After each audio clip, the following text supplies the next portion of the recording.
You're listening to the Skeptic's Guide to the Universe, your escape to reality. Hello and welcome to the Skeptic's Guide to the Universe. Today is Wednesday, April 30th, 2025, and this is your host, Stephen Novella. Joining me this week are Bob Novella. Hey, everybody. Kara Santamaria. Howdy. Jay Novella.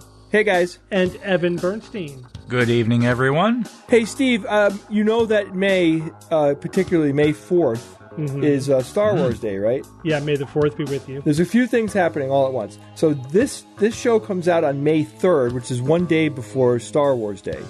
It also is our 20-year anniversary. Right. And Holy the crap. Volonaut air bike looks like the speeder from Return of the Frickin' Jedi. It's real. It's real. Oh, my God. Way to lump all those into Wait, one, what happened? one It's all phrase. This is it's like a hovercraft moped. Oh, my God. This thing... It's not really a moped. I mean, it's a hover bike. It's a bike, though. Yeah. It looks like that's a what I meant. speeder. It does look like a speeder. It looks like the speeder from episode 6, The Return of the Jedi. Which was an excellent marketing decision on their part. I do. No doubt, because they did this in the forest among the trees and things. How could you not think of that when you're watching this video? I do kind of feel like I've been on one of those hover bikes this whole week that I've been in Vietnam, because we have been riding around on a scooter in the most insane scooter traffic you can imagine. Whoa. It would be nice to be able to go over the head of the scooter in front of us periodically, I think. Although what I don't like about these hovercraft is that they're basically like vertical leaf blowers. Well, so what? Yeah, you That's can how see- they so get the- around. Yeah, so this is Volonaut. They came out with their promotional video. It looks damn impressive, but yes, you could see the blast of air below the bike as it's going over the ground. It would not be pleasant, I imagine, like in an urban or residential environment. loud. Look, we haven't developed Loud, anti-gravity too. yet. Could you give this company a break? This thing is freaking I'm just awesome. saying, just put No, it. but here's the thing. Like, how feasible is this technology really if you have to blast everything directly underneath it? If the whole point is that you want to be able to go over top of things? But what other technology exists that mitigates that? I can't No. think of. But that's not the right question. Do we need this? It looks to me, Do we need honestly, this? I don't think this is for commuting to work. This is a recreational vehicle. So long as it remains like an ATV kind of off-roady, like Yeah. here, go on dirt paths and have fun. But this doesn't seem like it's going to be great for the environment, and it definitely is not going to be good for any commuters underneath it. Well, it's electric. It's not like it's pouring. It's not gas. No, but it's petroleum-based. blasting Is all it the electric? foliage it's going over. Well, the most of the video I'm looking at, it's in like the desert. It's like over sand. Exactly. Yeah. But you see the video where there's a little bit of like tree something, and there's just like leaf bits flying everywhere. Flying- yes, as if you took a leaf blower to it. I don't Here, know. he's going over like gravelly terrain, and from one camera angle, you see rocks flying all over. The place. Yeah, that's true. Chipped windshields left and right. I think you guys are missing the whole point of this thing. I am missing the point, Jay. This is why This thing it's could so go fun up to to have 200 us. at 200 as a kilometers group. an hour, 124 miles an hour. This thing can go. Oh my 124. gosh! You With what better range? hold on. What range? I'm looking for it. I'm not seeing it. It's seven it might times be- It's lighter. electric? It's 7 times lighter than a typical motorcycle.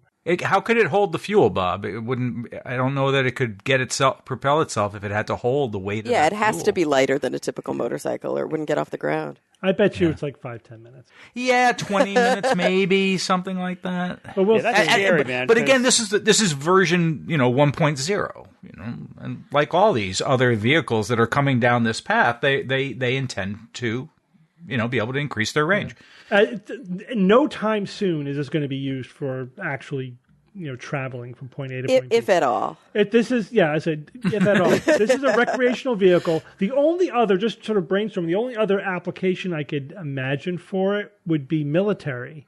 If you need Yes, to... search and rescue. Search and rescue. Yeah, Yeah, search and rescue, definitely. Great for that. Or needing to traverse, something that's not traversable. Like you're on some sort of vehicle and then you need to fly over something so that you can continue whatever you're doing. Yeah. It says it's jet propulsion, so it might not be electric. Ooh, really? Jet propulsion? Well, what does that mean, though? Well, we don't know. There's just not enough information there. Yeah, does that mean jet fuel, or does that just It says 7 times lighter than a typical motorcycle, thanks to advanced use of carbon fiber materials, 3D printing, and minimalistic approach. That Right, so not because sounds of electric to So me. more importantly, will they sell a kit to make it look like the speeder from Return of the Jedi? That'll be the first kit that comes out, yes. Because oh my gosh. that is something that I want. There's not many Right? things out there that I want at this point in my life. It looks super fun. Yeah. Gotta say that. Yeah. Yeah. I'd rent one. I would definitely rent that and check it out. There might be places like where you go and you pay $20 to get a 5-minute ride. That You go to Las Vegas, right? They have a would do spot that out in in a the heartbeat. desert. A bunch of people jump on these things for whatever, $50, $100, and you take it up for 10 Don't they minutes and already you go have nuts. like a water version of this though that's been around for ages that Yeah. nobody uses and is not for sale anymore? Yeah. I wonder how high it can go too. I would imagine Mega that. water hose. As the resident wet blanket of the group, No, that's okay. We need you to keep us honest, keep and you prevent us from buying. Well, yeah, No, I agree. This is a product looking for a function, right? There's not filling Totally. any This is need. It's just we can do it. It's cool. it's Now a solution what? to a Yeah. problem we don't have. Yeah. but look at the video. Exactly.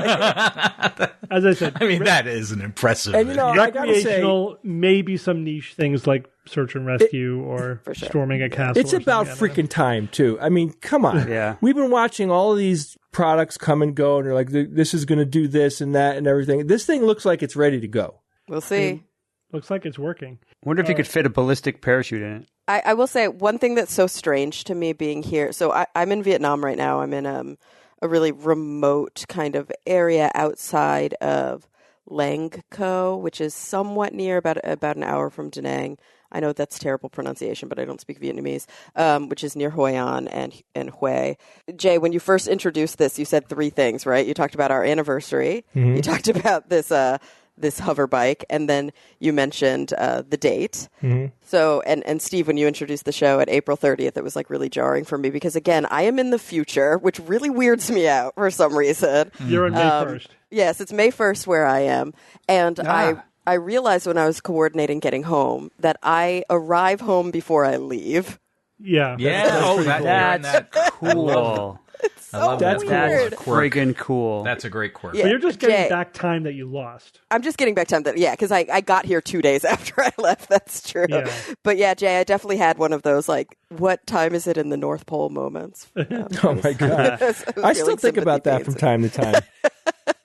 All right, well, we have a good interview coming up later in the show, but let's get started with our news items. Kara, you're going to start us off with internet fakes and their effects on public violence. Yeah, so this is a really interesting article that I stumbled across. It was recently published in Information, Communication, and Society. It's that's an open access journal, or maybe it's not, but at least the article itself is open access. Published by a group out of Notre Dame and a couple of other kind of allied universities, called Visual Narratives and Political Instability, a case study of visual media prior to the Russia-Ukraine conflict. So these researchers who wrote about it in The Conversation, one of them is a professor of engineering at Notre Dame, and the other is a professor of peace studies and global politics. They were interested in kind of investigating a new way to maybe not predict, but to understand violence and mass conflict by looking at propaganda online. And apparently, using AI, which many researchers have been using because it allows you to comb through just mass quantities of big data. Oftentimes when we use AI, we're relying only on written text because it's much easier for these models to be able to comb through all this written text and categorize it or understand it. But as we know, when things go viral, what's usually going viral? Videos of cats? Videos of cats, that's one of them. Yeah. But visual imagery, right?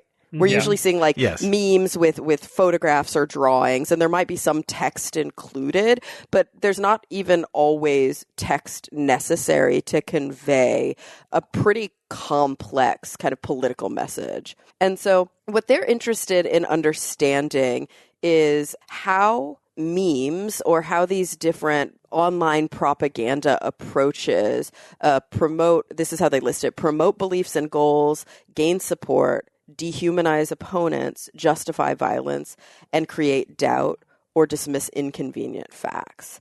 And so again, because these different technologies are more and more sophisticated, like these deep fakes are getting better and better, AI is still pretty good at understanding this image is manipulated versus this image is genuine. But what it struggles with is understanding context. So an example that they use is, they already know how to program to track posts online that say something like, quote, and this is the example they use, Ukrainians are Nazis. But what's harder is to find images of Ukrainian soldiers with Nazi insignia on them. Does that make sense? Like, it's just tougher for them to be able to comb through that. So combined with AI, they used basically a team of computer scientists and social scientists, and they looked at a massive kind of trove of data. So what they did for this, it's sort of like a proof of concept study. It's a case study.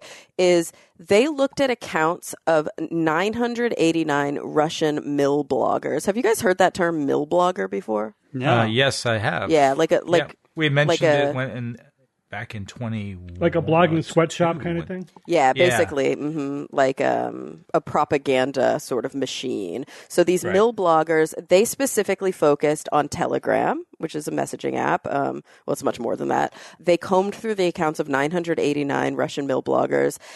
So they came out with about 6 million posts, including about 3 million images. And then they analyzed them in a detailed way by categorizing them, timestamping them, and then using a suite of AI tools that could detect image manipulation. So they were able to know if the image was changed. And then they also used actual people, physical people, to try and understand the context. And they put that information together. They use a couple of examples in the conversation write-up. Like, for example, there's an anti-Putin journalist, actually an ex-Russian soldier named Arkady Babchenko, and they show, so apparently Ukrainian security services faked his death to expose an assassination plot against him.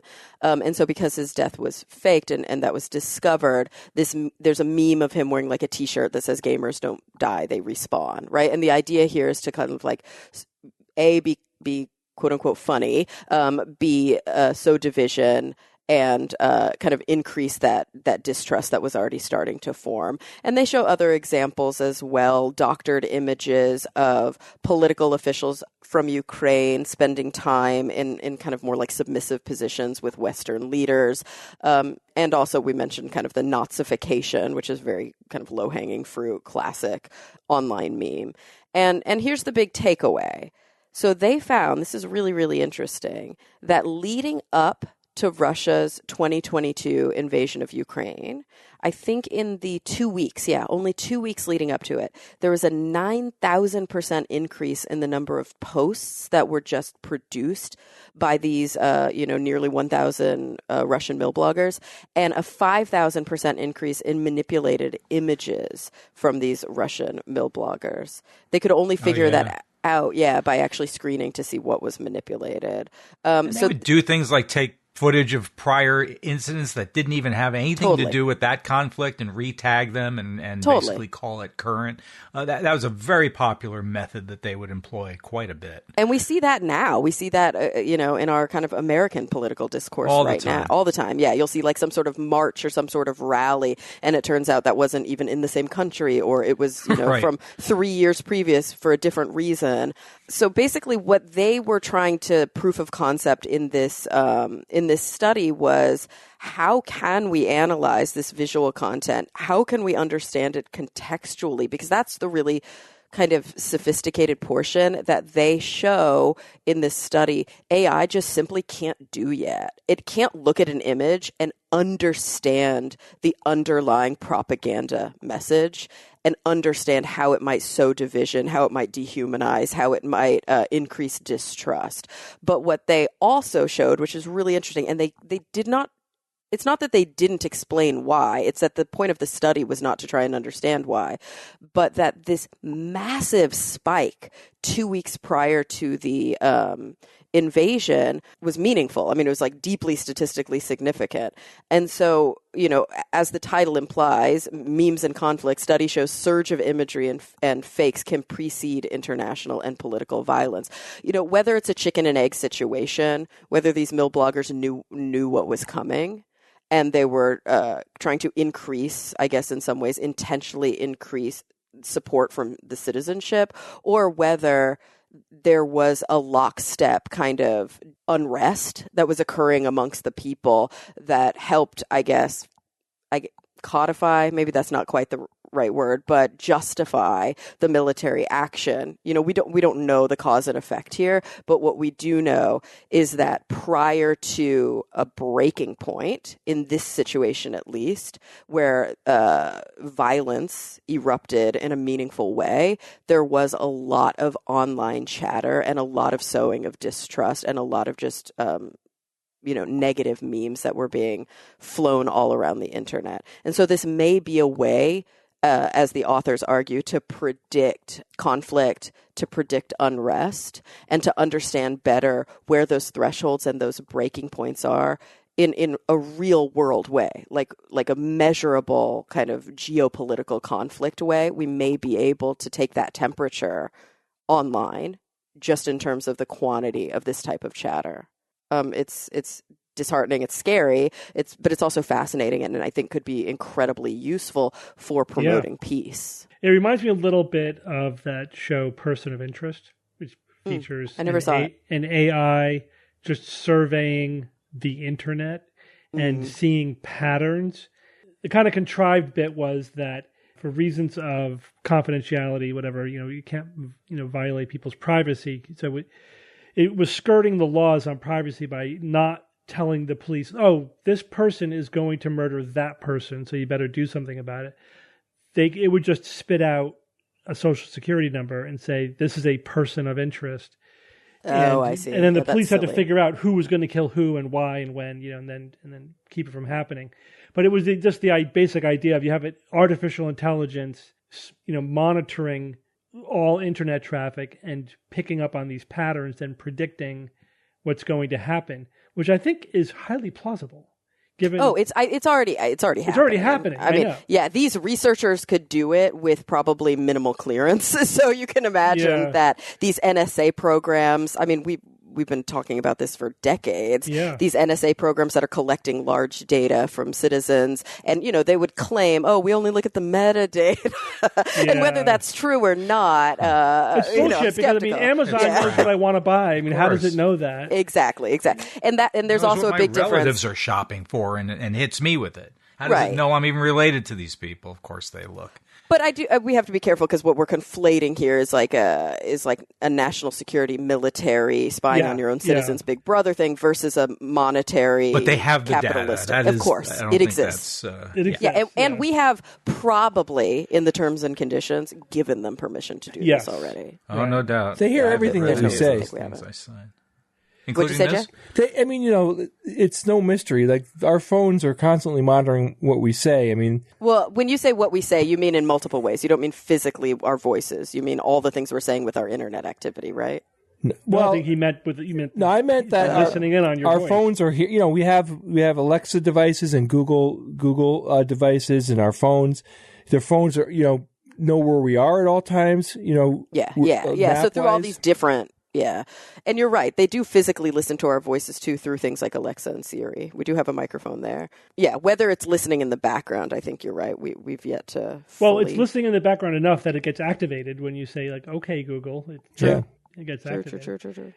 Yeah. What's probably the most disturbing thing is how comfortable we're getting with all of this. Well, and that's part of why I have a level, and this feels a little weird, talking about this in a hotel room in Vietnam prior to hopefully gaining re-entry to my country where I am a natural-born citizen in only a few days, but having been in China and Hong Kong, because one of the reasons that I feel a little bit of just discomfort when I travel to China is the normalcy of, and maybe it's just because it's much more out in front, like the same kind of stuff is happening in the background in a lot of Western countries, but the normalcy and the comfort level of like large monitoring and of having all of your banking transactions on the same app across the whole country in a closed way and being behind this great firewall and having facial recognition, to get into your apartment building and swiping the same card for all of the transit. And that's not to say that it's not like that in the U.S. Maybe we just have more of a sheen of privacy and more of whereas there's just sort of an openness to that, quote, Big Brother vibe. But I definitely, when I'm in China, I do feel a little like I'm in a Black Mirror episode. Mm-hmm. And that's an uncomfortable feeling for me. In a very bad way. Yeah, but again, I don't know how much of that is a real difference or just a feeling difference between all these nations at this point. But isn't that the point? How can you know? Exactly. Yeah. I think it's a real difference. It's both. I think it's both. You're right. Yeah, there is a demonstrably, measurable difference, but I do think that we sometimes assume that while we have a lot of freedoms, which are, we can question whether or not they're dwindling, but that we have a lot of freedoms in like the United States, for example, and other Western nations. Comparatively, exactly. I think we often conflate freedom with lack of oversight. Mm-hmm. And that's just not, I don't think we can do that anymore. Two quick things. One is, just to make a point, when I just said, okay, Google, a minute ago, my phone popped up with the assistant, and it just I was going to say, how did you undo that after? It's and listening now. And then the microphone pops up listening to what I'm saying. And the other thing is, since you mentioned Black Mirror, the new season is out, and it's awesome. Yeah. Oh, good. I need to watch when I get home. So good. So good, man. I'm still working my way through. But I guess I could watch here on a VPN. First episode is brutal, but it's brutal in that Black Mirror, like just a very realistic, like uncomfortably realistic way. Yeah, anyway, totally believable. Yeah, it's the fact that it was believable is what made it so brutal, made it so scary. Okay, yeah, anyway. I mean that's so Mirror. many of those episodes. It's we are right on the precipice of this, or I can feel it because like 5 out of the 10 aspects of this episode have already happened. Oh my God! I mean, like we're literally saying, guys, that our reality here in the United States is kind of similar to Black Mirror now. Yeah, it's a quasi-documentary. Oh, my God. I know, it's terrifying. I'm reading The Parable of the Sower by Octavia Butler right now. Aren't you guys proud of me? I'm reading sci-fi. Proud of you. Wow. Liz, you got to talk to Liz about that character. Yeah, and part of the reason that this book is like such a bestseller, Impression. I mean, granted, she wrote about it in the 90s. It's not like it's, hundreds of years old, but it takes place today. That's what's the weird thing is you're reading these journal entries like labeled 2025, 2026, and you're like, ooh, this might be where we're going. Oh, but I mean, isn't there someone who specifically says "Make America Great Again"? Yeah, I haven't gotten to that part yet, but yeah, I think so. Sorry, it may not be in alert. The Sower, but there's because it's a what's a duology? That's not a thing. It's a 2-part book series. 2?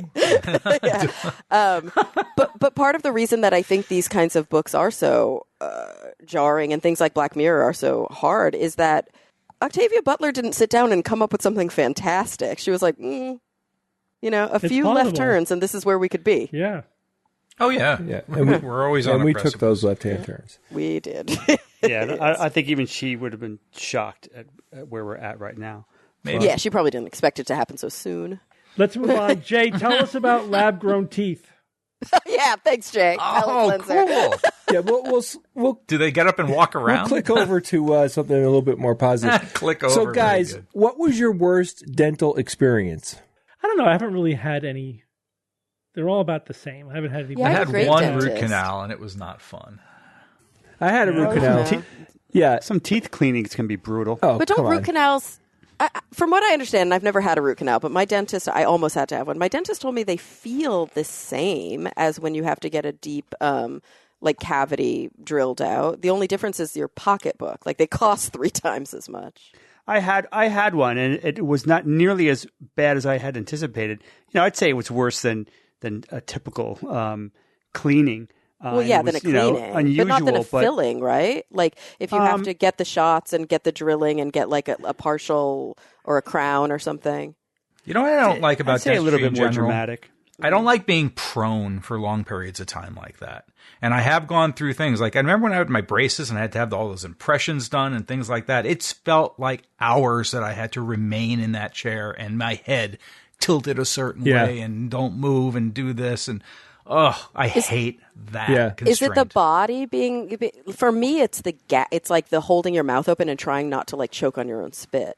Right. Yeah, I hate that. That's part it's the breathing through your nose and trying not to gag the whole time. That's what bothers me. Well, there are a lot of people, guys, the world is filled with people that are having dental nightmares.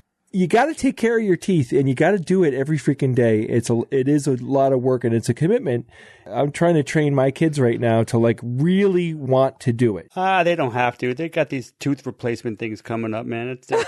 But the point, new chompers. The point is, though, there are we're lucky that we haven't had really bad dental surgery and stuff. There's a lot of things that people have to go through in order to have some semblance of teeth in their mouth. Yeah, my mom has implants and things like that. It's funny. She's in her mid-70s, and she like refuses. She does not want dentures, right? So she's every time she has a tooth problem, she has to go through the implant thing. You guys know about these where you get like the post and you've got the bone graft and it's got to heal. Terrible. Yeah.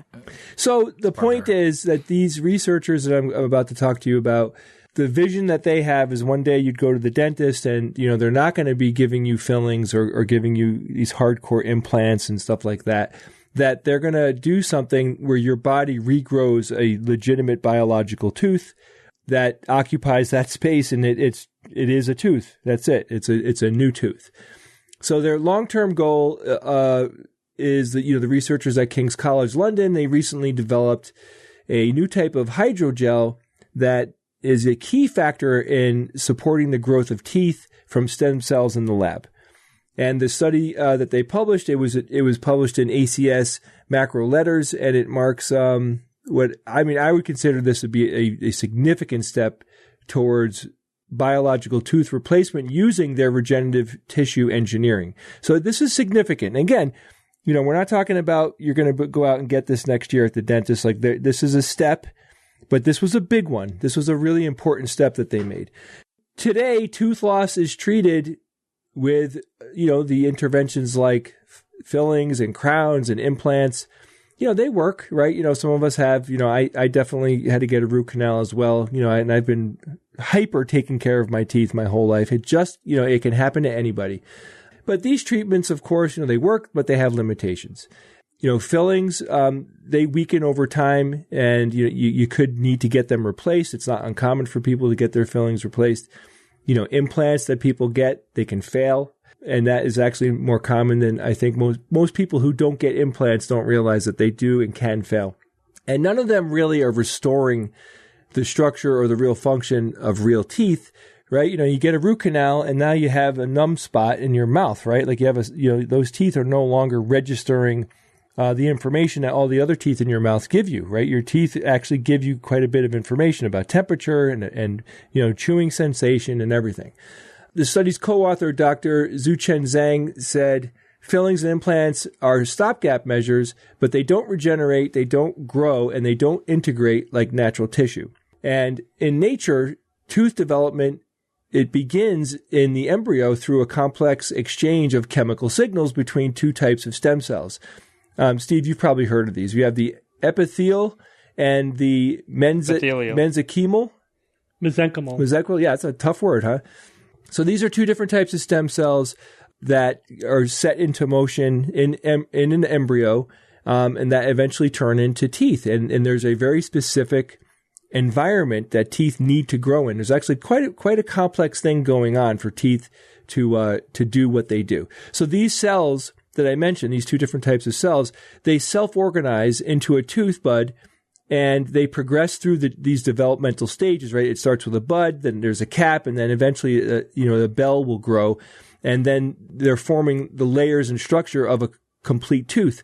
And absolutely doesn't just happen. It needs a specific environment, and it has to be coaxed by the body in order for it to work. So the researchers had to replicate this process in the lab, and it requires more than just putting the right cells together. It requires the right environment, and they came up with something that mimics the body's extracellular matrix, which supports the cell viability and enables this slow, coordinated signaling necessary for the tissue growth to take place. And that's where this hydrogel stuff comes into play. The researchers at King's College London, they created this special gel-like material that's made from gelatin that acts as a support structure for growing teeth in the lab. So they used a chemical technique called click chemistry to connect parts of the gel in a precise way using two ingredients, tetrazine and norborine. Have you guys heard of those two chemicals? Yeah.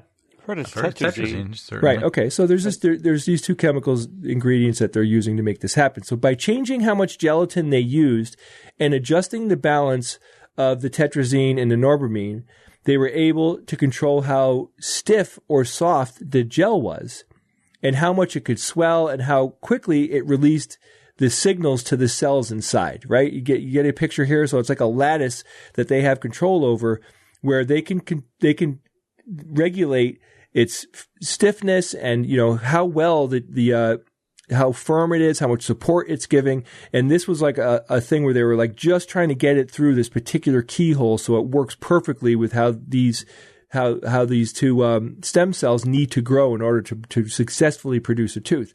Now, the physical traits turned out to be critical here, right? Softer gels gave the dental stem cells room to talk to each other and arrange themselves into early tooth-like structures, which are called tooth organoids. I've never heard of that before. Tooth organoids. Cool. Well, you've heard of organoids because you've talked about it on the show. No, of course I've heard of organoids, but tooth organoids. It's like it's like a doll that I would play with, or a boy's toy from the 90s. You know what I mean? I've heard of cavity. Remember the Micronauts? Too. You guys remember those?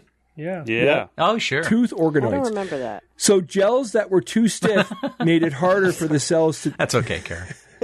All right, so they tested all different types of gels and changing the stiffness of these gels, and what they found was if the gel was too stiff, it made it harder for the cells to develop properly. So the best results came from a gel that was made with 8% gelatin and a 0.5-to-1 ratio of the tetrazine and the norborine.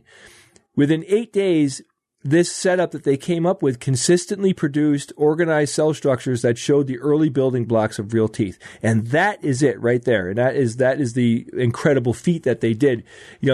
It's easy for me to talk about this and, basically talking here for a couple of minutes about something that was an incredible amount of time and energy and research that it took to get to the point where they realized the environment that needed to be there and how to simulate that environment. The researchers confirmed that the tooth organoid formation was happening using a couple of techniques, histological staining and fluorescein imaging, right? These are just ways for them to be able to kind of see what's going on inside of the gel. Only the softer hydrogel group produced organized structures that had both of the two types of stem cells needed, and they also were able to detect that they were interacting properly. And this indicated that the scaffolding that they created successfully replicated the signaling environment of natural tooth formation, because stem cells need to communicate with the environment that they're in and other stem cells in order to do the things that they do to build basically any part of our biology. So when you think about it, to grow a tooth, there's a little microcosm universe that has to exist there in order for everything to be just right, in order for the cells to function the proper way to do what we want them to do. So this was a very difficult thing that they pulled off. Now, the hydrogels that had higher stiffness produced either poorly organized tissue or they failed to generate the tooth organoids at all, right? It just didn't work. So the conclusion here is that the physical characteristics of the hydrogel scaffolding that they were able to figure out, it directly impacted the developmental outcomes. And therefore, and the good news is now that they can go on to the next step with moving on to the next phase here, which is actually going to be to fully grow the tooth. So the team said that they haven't implanted any lab-grown teeth into a living subject yet, but their work demonstrates they basically created a bioengineered tooth, at least in the early stages. It's possible. And this was the hard part. This was the part I think that if this didn't work, nothing was going to work. And they were able to actually make it happen, which is fantastic. So the next round of research will focus on developing methods to transplant these organoids into the jaw and guide their full maturation into a functional tooth. So I don't know, man. It doesn't sound like it's that far away. Hopefully once they do this, the body will take over and actually finish the job. According to the authors of the study, though, they said this approach could definitely someday offer a biological alternative to regular dental procedures. You go into the dentist, they probably would have to take samples of your biology to grow the culture, say, to get that beginning thing happening. And then it's like a little implant that they put in there that you probably can't even feel because it's tiny. Yeah, but in your jaw. And they pop it in there. Yeah, hell yeah, Bob. They pop it in there and you know what? They take out the root canal. They pop this in there. And, I don't know how long it would take, but for your body to grow a tooth. But imagine a tooth just comes up and out of your gum and you've got a new tooth. Yeah, but Jay, it may be functional, but my question is it aesthetic? Is it just like some freaky snaggle tooth that works, but you don't want to smile because it's like, what's happening in there? Well, the real question, Bob, is can you grow vampire teeth? Or shark teeth. Yes, or That'd shark be cool. teeth. Imagine they just keep folding out like shark teeth. That would be freaking awesome. All right, really, but all kidding aside, I know I'm being enthusiastic about this, but I happen to be I'm a big toothbrusher and teeth. I take care of my teeth. You know what I mean? I really do. There's nothing better than having a clean mouth and dental. Having your dentistry, your mouth be healthy is very important. Lots of things can go wrong in your health if you don't have healthy teeth. And, it's been documented. They're saying that heart disease could be affected by the health of your teeth and the cleanliness. Gums, and, you get cavities and you have that going on in your mouth. Not only does it give you bad breath, but it is a health risk. So I just think this is awesome. I really hope that, my kids at least get to experience this if they ever have any major problems, which everyone will. Most people have some type of thing go wrong. You can't really get through unless you're like a completely religiously going in there and flossing and taking care of your teeth from childhood. But even then it doesn't always matter because a lot of this stuff is genetic. Yeah, you're right. Yeah. I had what bacteria you happen to have living in your mouth. I asked the last time I got a tooth cleaning. Well, I've talked to the hygienist on and off, just out of curiosity, my whole life. I usually make friends with them as they're in there. You know how they make small talk. Well, they're in there. But I like to talk to them because they see they're all up and in there.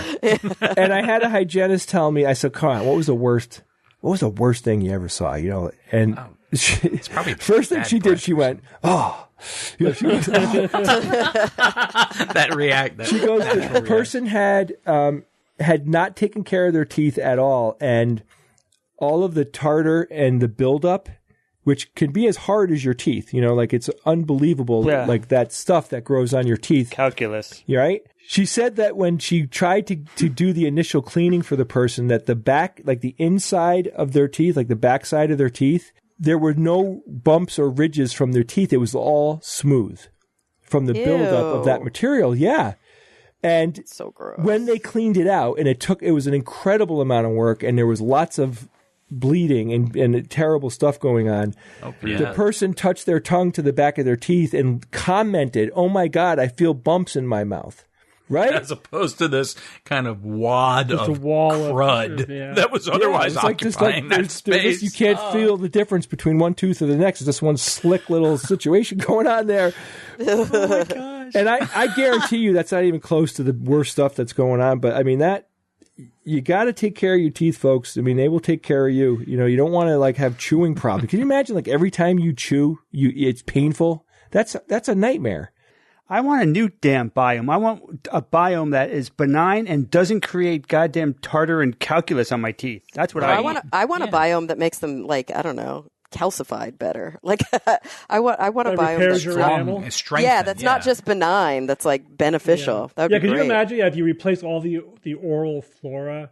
First, you get rid of anything that secretes acid, anything that will eat away your animal, anything that will give you bad breath, anything that will cause a buildup of the tartar and replace them with ones that will actually protect your mouth, take care of it, make it smell nice, and repair your enamel.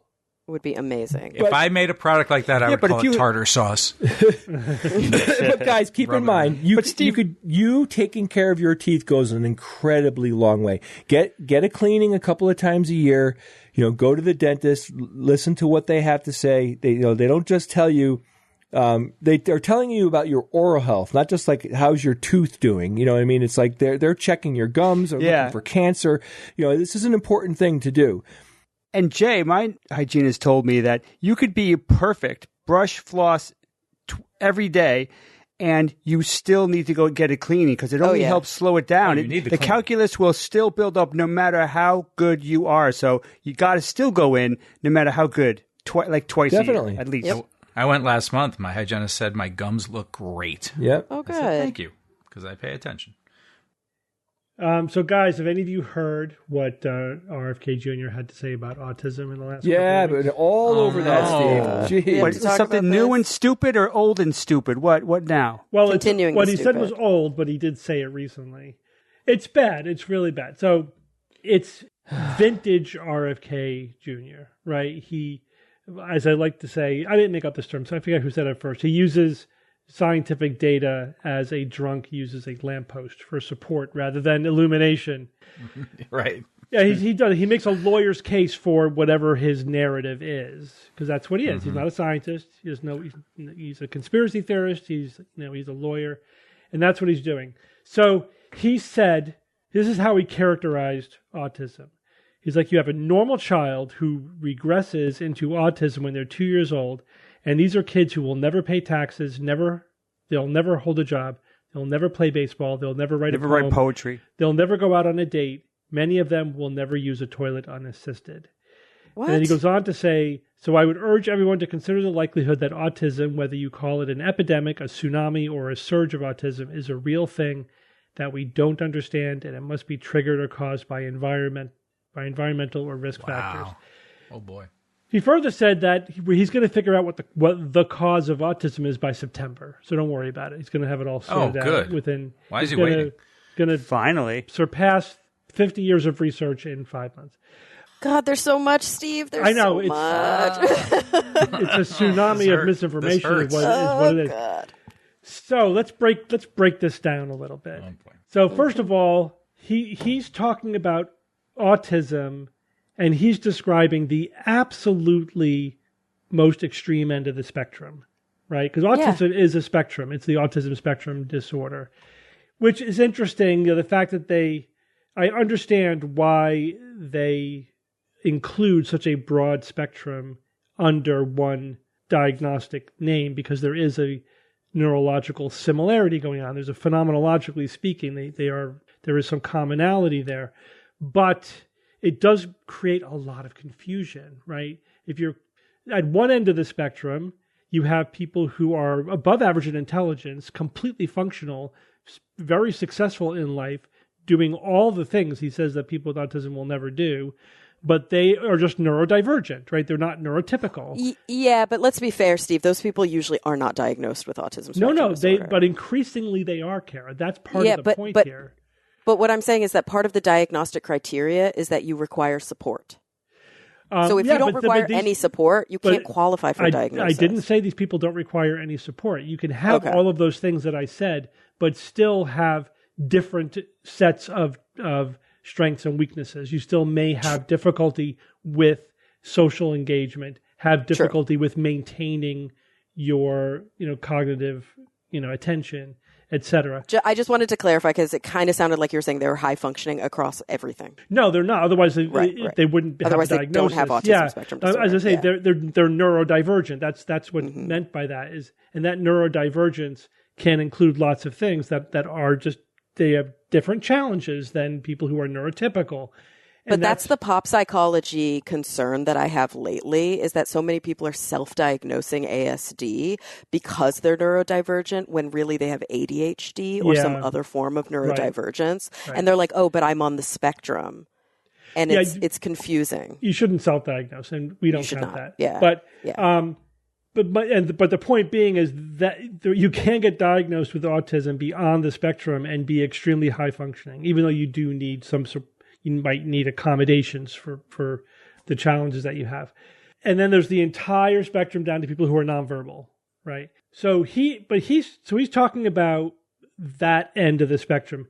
We struggle with language here, which I'm going to get into in a minute, because we're trying to capture this broad spectrum under one label, there's no way to make everybody happy all at once.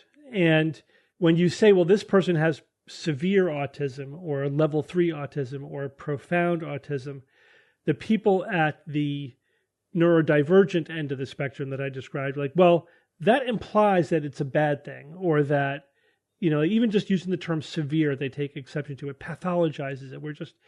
And so it makes it challenging to even discuss it. But there's legitimate points on all sides here. There's no perfect answer because there are just different trade-offs. I see a lot of parallels with deafness. Yeah, exactly. The deaf community says, this is part of us. We are deaf. This is our identity. We have a deaf culture. We don't need to be fixed. We don't need to be cured. We are what we are. And it's the same thing. The neurodivergent community, they support each other with that kind of approach. It's like, we're not diseased, Right. We are just different. And yet there still is a requirement of support, even in the deaf community, right? Like if you are deaf, you need closed captioning in certain situations. You need types of support. Some of them will say, Kara, that the only reason they need quote unquote support is because civilization was built by neurotypicals for neurotypicals. And they're neurodivergent, trying to survive in a neurotypical world that's not adapted to them. So absolutely, yeah, and that's in some ways how you can define support. There's some legitimacy to that as well. Agree, right-handed, left-handed. Right. It's like considering left-handedness a disorder because the world was made by right-handed people. Right. Exactly. But which is why the levels are, at least in the DSM, defined as level 1 requiring support, level 2 requiring substantial support, and level 3 requiring very substantial support. So that's how the language has evolved. The level of support you need, not the level of disease or disability or severity or whatever. It's just there's high support and higher support and low support, whatever. So in any case, RFK Jr. is living in 2005, right? He's living in a world before we even had this conversation. And he is looking at autism through the lens of the anti-vaccine movement, 100%. Oh, that's a great way. Yeah. Everything he just said is again, we dealt with this in 2005 from the anti-vaccine movement. He is still locked into that narrative. His narrative is you have normal children, right? Typical children, healthy children, who then regress into autism, and it destroys their lives, it destroys their families, and this is something that is the environment that we are doing to them. That's literally what he said during that talk. That's his narrative. And his narrative, let's be honest, is propagandizing something in a really major way. He's 100%. describing level 3 autism in the same breath that he's talking about all these new cases and some sort of epidemic. But all these new cases are not level 3 cases. Exactly. So that's one. It's infuriating. That's one of the problems with what he's saying. He's saying that there's the autism diagnoses are quote unquote surging. Epidemic, wrong term. It implies, that's epidemic is a term you use if you're trying to imply that there's an environmental cause or that an infectious disease. Yeah, it's contagious in some way. But even if you're saying, there's an increase in the autism diagnoses, that's a fact. Nobody denies that. But what the evidence shows is a few things. One is that could mostly be explained by diagnostic substitution, increased surveillance, and the increased availability of support, of services. And every way you look at the question, that's sort of the answer that we get. And the best studies are ones that take a look at different cohorts and apply the exact same diagnostic criteria. And they find that when you do that, right, you look at people from 20 years ago versus today, and you apply the exact same diagnostic criteria, the rate is the same, right? It's flat. The difference is not in a real increase. That's a huge point. It's a shift in diagnostic patterns, in several ways. But the evidence also shows that the increase in the number of diagnoses is way skewed towards the level 1 end of the spectrum, right? The people that weren't caught before. Right. Exactly. The people that we just go like, oh yeah, that person That's where you would doesn't expect make them eye to. contact. Yeah, would- exactly. Yeah, they and we would've- just didn't diagnose them. They would have had no diagnosis, or they would have had some other diagnosis.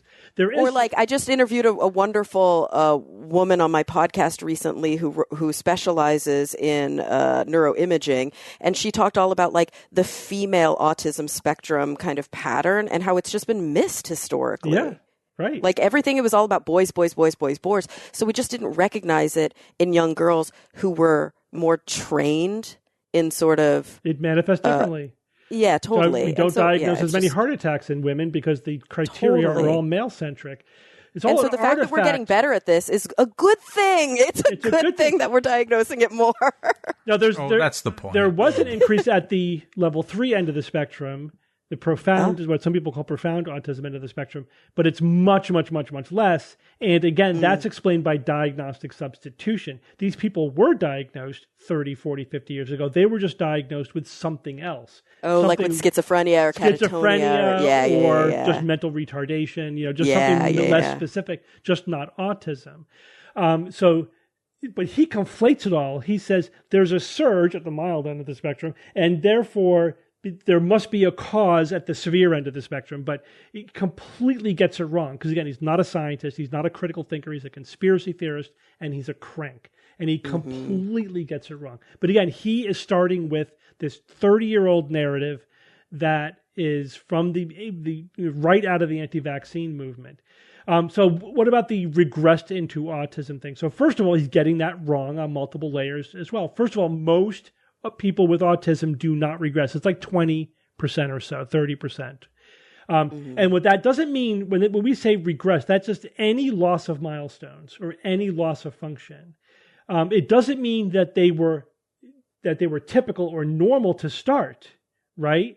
He's misinterpreting regression as going from not having autism to having autism.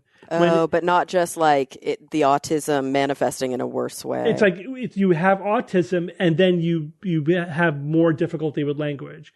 You have autism, you have more difficulty with socialization as you get older. That's a complicated phenomenon. It has to do with, things can get more challenging as you get older, but there may be also something in a subset of people in terms of what's going on. But in any case, they're not going from not having autism to having autism. But he's misinterpreting it that way deliberately. Because again, this is all about blaming vaccines. Let's not forget that, right? But we know from data that if you look back at evidence that we have, or if you follow cohorts longitudinally, that you can see clinically the signs of autism as early as 6 months. So not 2 years old.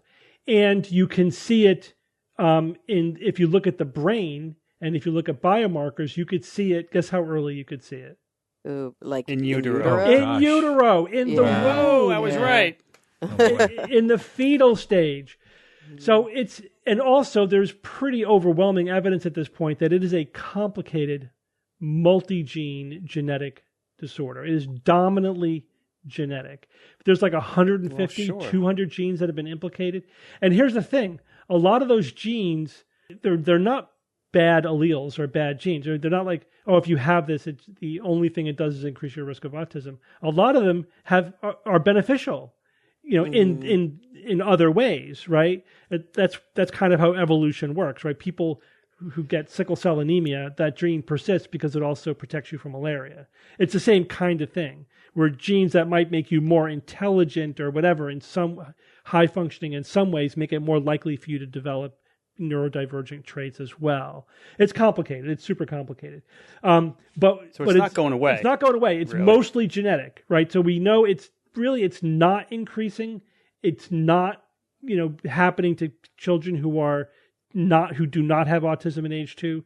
They're not regressing from non-autistic to autistic. So he basically gets every aspect of this story wrong. He basically pissed off everybody with autism, and everybody who is connected to the neurodivergent community.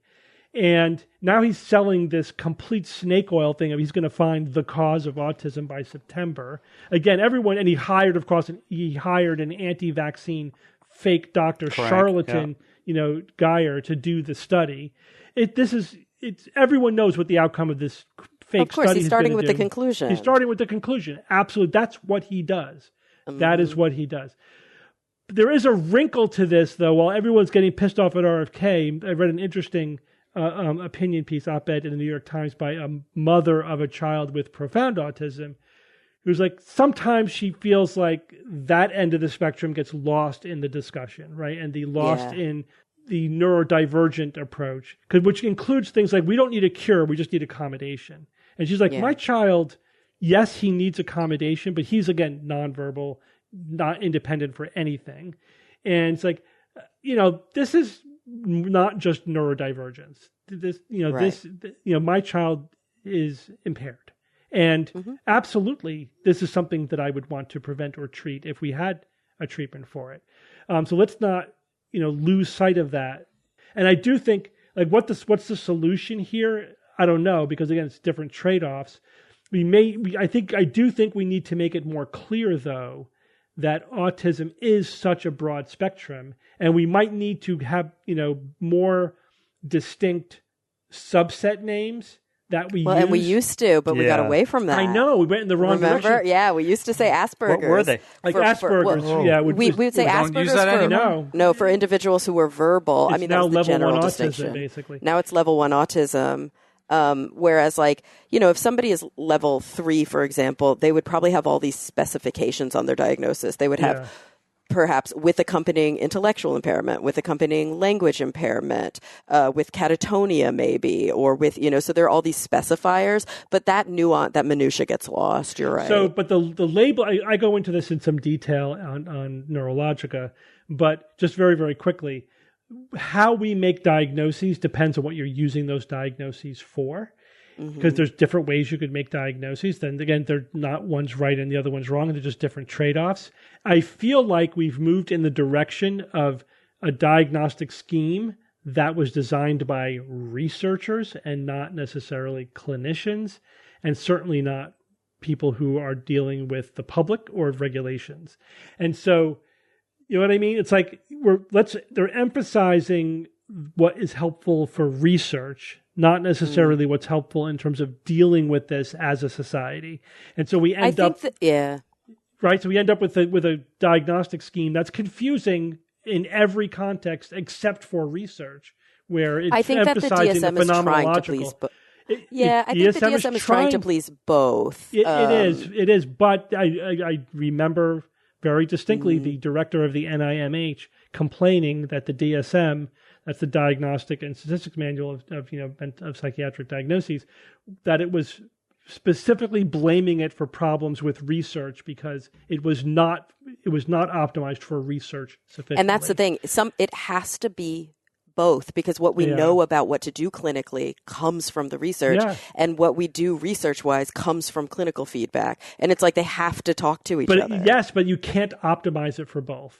No, I know, and that's the hard thing. Yeah, something's got to give. And we've moved away. I mean, this is really in the weeds, but really quickly, we've moved away from more DSM was historically very categorical. Yeah. If you have these things, you have this. If you have and now we've moved into more dimensional, which is more clinical. I mean, it's like it is a move in the right direction, but it maybe hasn't gone far enough. So it's tricky. It's tricky, but there's one thing we could say for sure, and that RFK has no idea what he's talking about. But he's worse than ignorant. Yeah. He's full of a misinformation and a completely biased narrative that is all about being anti-vaccine, essentially. He is a dangerous, dangerous quack, that guy, really. Yes. All right, let's move on. All right, Bob, tell us how AI is going to help transform astronomy. Sure, man. I really dig this one. All right, guys, what if researchers handed off the redesign of the most sensitive instrument we've ever created to an AI? That's exactly what researchers have done for gravitational wave detectors, and these new designs seem better than any we have come up with. The next gravitational wave detectors we build might not just represent the next generation, but a leap to the one after that. And imagine if after the baby boomer generation, we went directly to millennials. This would absolutely not be like that. The paper is published on Physical Review X, Digital Discovery of Interferometric Gravitational Wave Detectors. It's a good read. Most of it, of course, is jargon everywhere, but some parts of it are eminently understandable, at least by me. So gravitational wave detectors, we've gone over them many times, so let's do it. Let's do a brief overview. They detect those mind-bogglingly faint ripples in space-time caused by accelerating masses.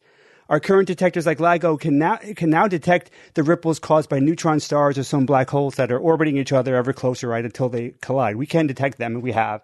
To do this, they use laser beams at right angles, L-shaped, right? L-shaped, they say, to act as interferometers. Now, gravitational waves change the length of one of the beams, changing the interference pattern between the two beams that we can detect and then interpret and figure out what exactly caused them. Now, these machines are fiendishly complex, but so sensitive they can detect changes less than the width of a frickin' proton. Less than the width of a proton. Incredible. We have plans for future gravitational wave detectors, but they use tried and true design principles for the most part, even the ones that are space-based. The lead researcher here is Dr. Mario Kren, who helms the artificial scientist lab at the Max Planck Institute for the Science of Light. For this research, he and his team joined forces with LIGO researchers, which of course makes sense because that's their babies. So together they made Urania. Or is it Urania? U-R-A-N-I-A. Urania is pretty slick. It's not an LLM, not a large language model, or it's not even a neural net. It's based on machine learning methods, and that means that it's a subset of AI that uses algorithms and statistical methods which learn from data to make decisions, all right? That's just a basic overview of what that is. Now, Urania doesn't look at gravitational wave detectors and try to improve it. This is key. It starts with a performance goal, and then it works backward to discover the optical designs that can reach that goal. That's critical here.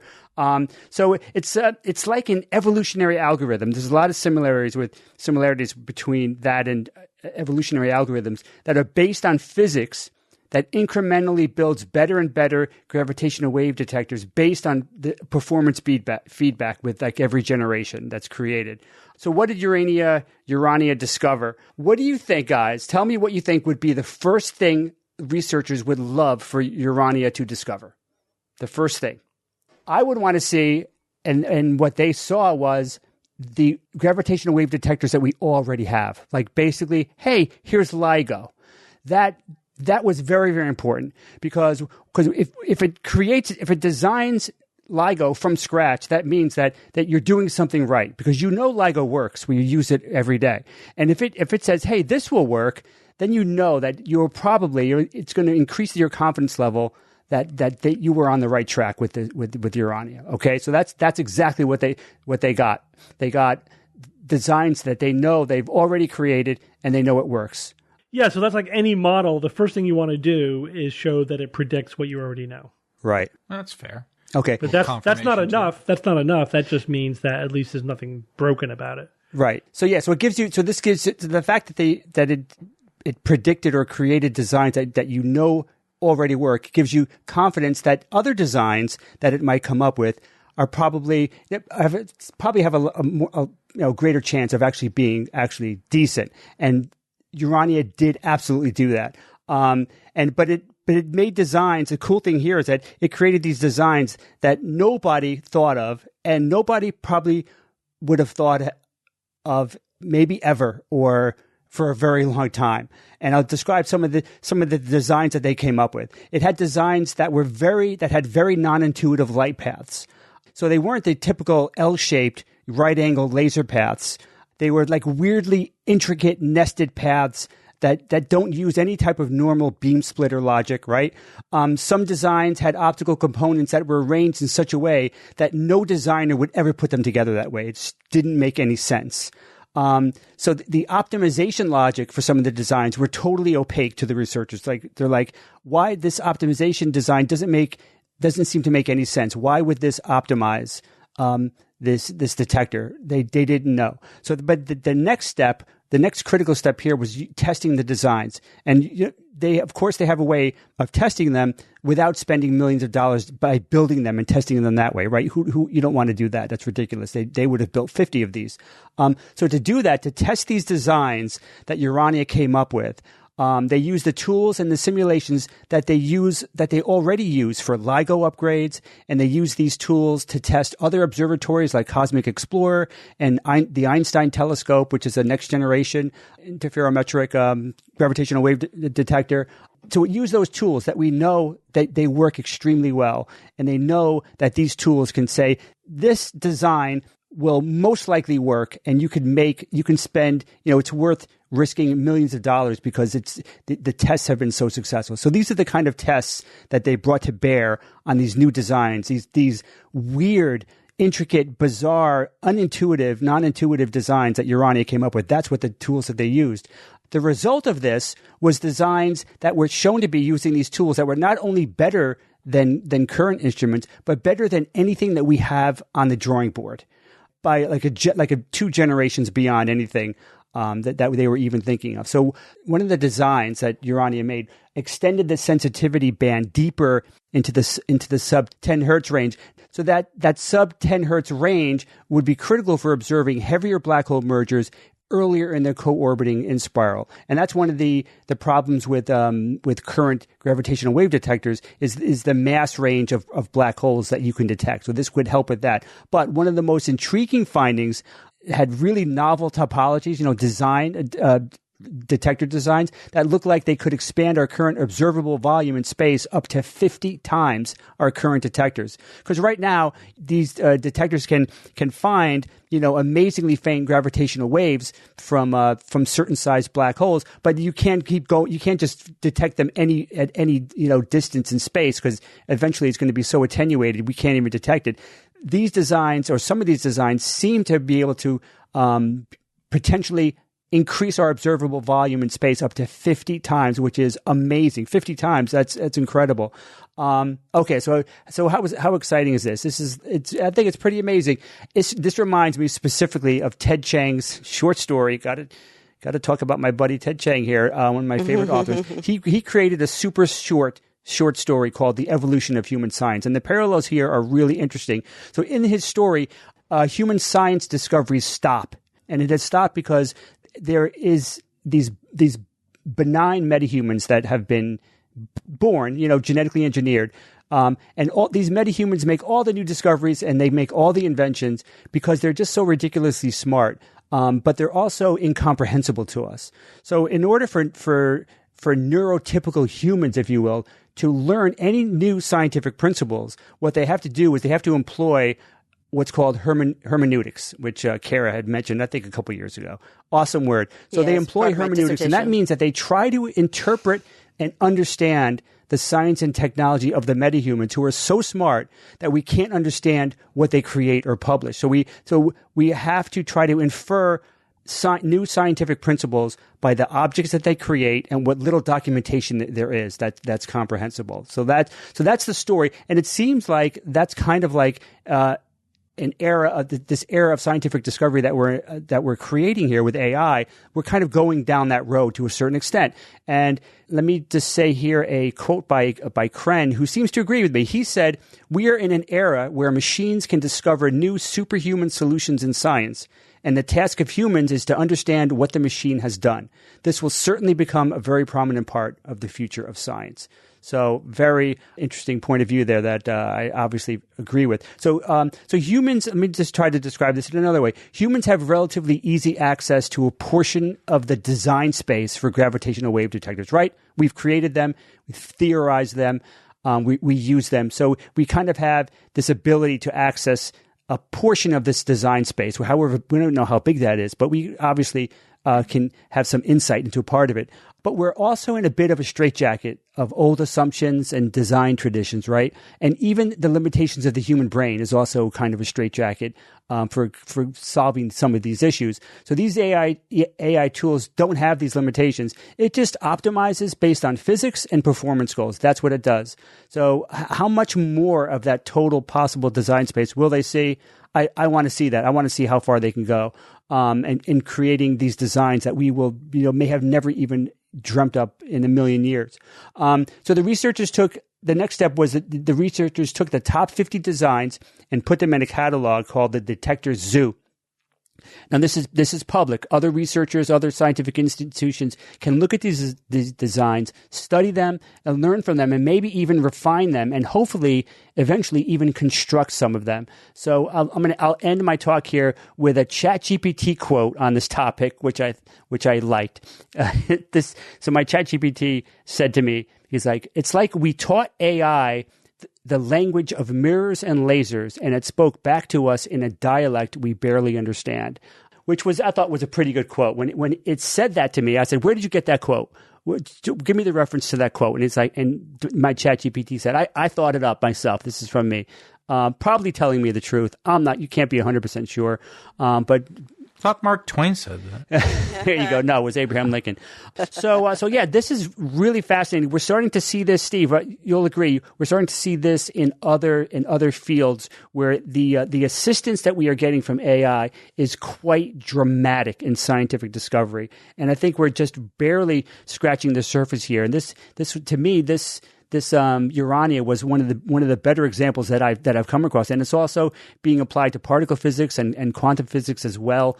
So I am really excited over the next 10 or 20 years to see what these machine learning tools, these AI tools can come up with and design and think about in a way that we may never be able to do. We may struggle, and I assume in the future we're going to be struggling even harder as these designs become even more complex and obtuse to our way of thinking. It's going to be fascinating to have these advances that we may never even be able to figure out. We know that they work, but like those characters in Ted Chiang's novel, we know that they work amazingly well. We just can't understand at all what's going on inside.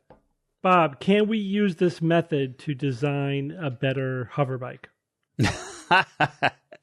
I would think absolutely. You just give it a lot of data on hover bike data and studies and everything, and I think it probably could come up with one that we never would have thought of.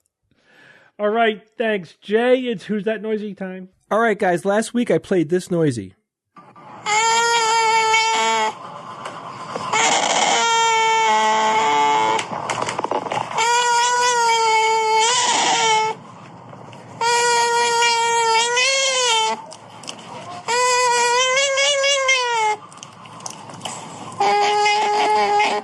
Okay. Dr. Zaius, would an ape make a human doll that talked? A listener named Benjamin Davu said, "Hey guys, Ben here, the Frenchie from Japan. I think I got this one. This is a bamboo leaf held between two thumbs and the user blows on it to make it vibrate. Also seems like a pinched rubber balloon, but I really think it's the leaf." This one, and a ton of people guessed that this was a blade of grass in a similar situation. This is not correct. But there is a definite similarity between that noise and, basically creating like a reed instrument with some type of plant or grass or whatever. Another listener named Braden Ellis said, "I think this week's sound is a baby goat having its teeth brushed." Yeah. That sounds like a video that I missed. But sure, yeah, I could see that. Ben Borger wrote in, said, "Hello, everyone. This week's noisy is a rubber chicken. The change in pitch is controlled by how hard you squeeze the rubber chicken." I've had so many people email in the rubber chicken answer. I think this might be the first time I mentioned it. I'm not sure. But it does kind of sound like a rubber chicken a little bit, and I think it was a good guess. I don't think it sounds like a rubber chicken. To me, whatever it is, I do not want it to be behind me on the airplane. Yeah, of course not. Of course not. It would be a nightmare flight. Oh, boy. Alexis Collins wrote in, said to Jay, "We like to listen to your podcast with our dad in Kildare, Ireland. We think this week's noisy is a rollout party blower that has a small hole in it at the end. You know those little party faders you blow and the thing rolls out? It goes blah. Oh, yeah. It's not that, but there's a little bit of that in there. I can hear that." Another listener wrote in named Steven. Steven said, "Jay, it's a cat pretending to be a baby. My cat is always pretending to be a baby. So I want to hear that. So if your cat pretends to be a baby and makes baby noises, email me at WTN@theskepticsguide.org. Listener named Omar Moinuddin Omar, you got to tell me how to pronounce your last name. He says, hey, Jay, this noisy sounds just like my 2-year-old when you give him a mic and a speaker. He puts his mouth directly on the mic and makes these sounds. So that guess is actually not that far from what's going on here. Just keep that in mind.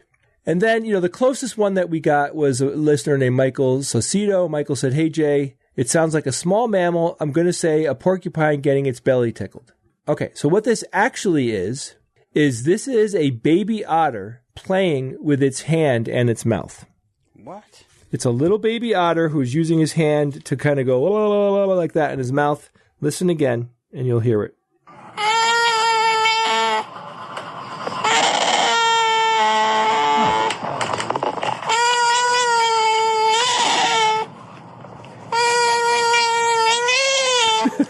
Yeah, Jay, I caught a little bit of the la la la la la la. Right? Of course you did. I think that's utterly ridiculous. Yes, it is. Thank you. So anyway, Steve did the heavy lifting. Baby otter. I know. I love how you're like, thanks, man. I got you covered, Evan. Solid. You're a good man, Steve. But I would rather have a baby otter than one of those, what is it, a French bulldog? You know the ones that talk a lot? Oh, they do sound like that. Yeah, like, man. No. Yeah. All sorts of crazy stuff. Those dogs. There's one of them I like in particular. Horrible. This woman like carries him around in a baby carriage, and he goes blah blah blah blah blah. Like literally sounds like a guy with no teeth saying blah blah blah. Incredible. Oh, I know that lady on the internet, and she's always like, "You're embarrassing me. Stop." Oh, that's my That's the son other and one. I listen to him all the time. He's the one that did that song. La, la, la, la, la, la. Right, if you know it, you know it. Yes, that one in the car. Yeah. That dog is awesome, but never would I own one of those dogs. Just never, because they are so vocal and bad. They sound like they're angry and upset all the time. All right, I have a new noisy for you guys. This noisy was sent in by a listener named Kenny Haberman. It's a little long, but you got to hear the whole thing.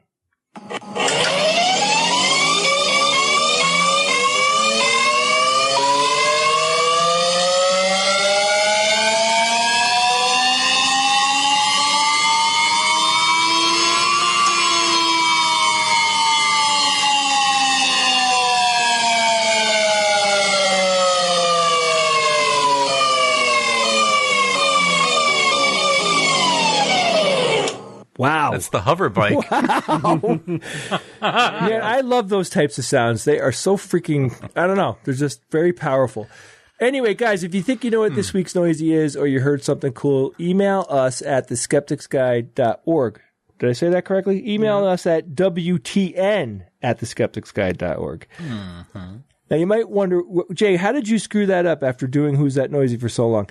I am so busy that I can't see straight getting ready for the conference. I've got so many details that I've got to handle. But the thing that you need to hear from me right now is that it's still not too late to go. Wow. You could hear this within a few days of when the show comes out and easily buy some tickets and show up in White Plains and have the time of your life.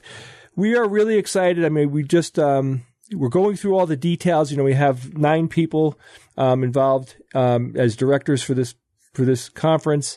And, we're just constantly upping the ante on all the bits that we're doing and refining everything. And it's really, really coming out awesome. I'm so psyched, guys. I can't wait. We're going to have such a good time.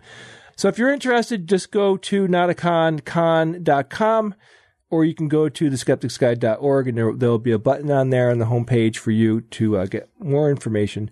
But tickets are available. We'd love to have you. A couple more quick things. You could join our mailing list. You can go to theskepticsguide.org, and we have a way for you to join our mailing list on there. We send out a mailer every week that goes over everything that the SGU has done the previous week. You could also become a patron to help show your support, especially during these times when skepticism and critical thinking need to be out there. We are expanding the amount of things that we're doing. We have new shows that we're working on. I told you guys this. They're going to be happening over the next few months. We're very excited, but your support would help a lot. So go to patreon.com/Skeptics Guide. Steve, what else we got? We have the Kansas show. Kansas. Yep. Yeah. We will be in Kansas. We'll be not too far from Kansas City in a town called Lawrence. And we will be doing a private show, and we will be doing a skeptical extravaganza of special significance. That means the entire cast of the SGU, Kara, Evan, Bob, Steve, me, George Robb. And if you look quick, you might catch a glimpse of Ian doing some fancy stuff behind the mixing board. Everybody loves Ian. Mm-hmm. Every single one of us thinks Ian is awesome, and he hates when I say this, but that's the truth. He's listening right That's why we love him. And if you know, you know, but Ian might have another watermelon incident. You don't want to not be there, because if another cool thing like that happens again, you want to be on home plate to see it happen for yourself. Anyway, those dates, the weekend of September 19th, I believe both of our shows are happening on the Saturday of that weekend. Please consider coming. It's going to be a great time, and who knows when we'll be out to Kansas again. This might be a very long time, so please try to join us if you're local. There you go. Thank you, Jay. One really quick email. This one comes from Jim from Michigan, and Jim writes, "Thanks for the informative and entertaining show. I had a friend recently questioned me about miracles. I told him that I had not seen any evidence of a miracle. He then asked me if I believed the Big Bang Theory, not the show. I told him that I did, and that it was, in my opinion, the most likely explanation for the beginning of our universe. He then stated that the cosmic inflation aspect violated our physics laws because it expanded faster than the speed of light. He stated that this would qualify as a miracle. I did not have a reply other than to thank him for giving me something to think about. I am curious what your thoughts are regarding this. Keep up the good work." So what do you guys think? That does not break any laws of physics, because space can expand faster than light. You just can't move within that space faster than light. So the premise is wrong. it's a faulty premise. Next letter. But this is quick. But there's also a logical fallacy in there. And what is that? The good bet whenever someone's claiming a miracle is what is a logical fallacy. God of the gaps. Yeah, the fact that we don't understand it, the fact that we don't understand something doesn't mean that you have to then therefore God. Yeah. Therefore God. Right. God of the gaps. So it's an argument from ignorance. The specific version of that being what we call a God of the gaps argument. We insert God or a miracle into something that we don't currently understand. Could also frame it as confusing currently unexplained with unexplainable.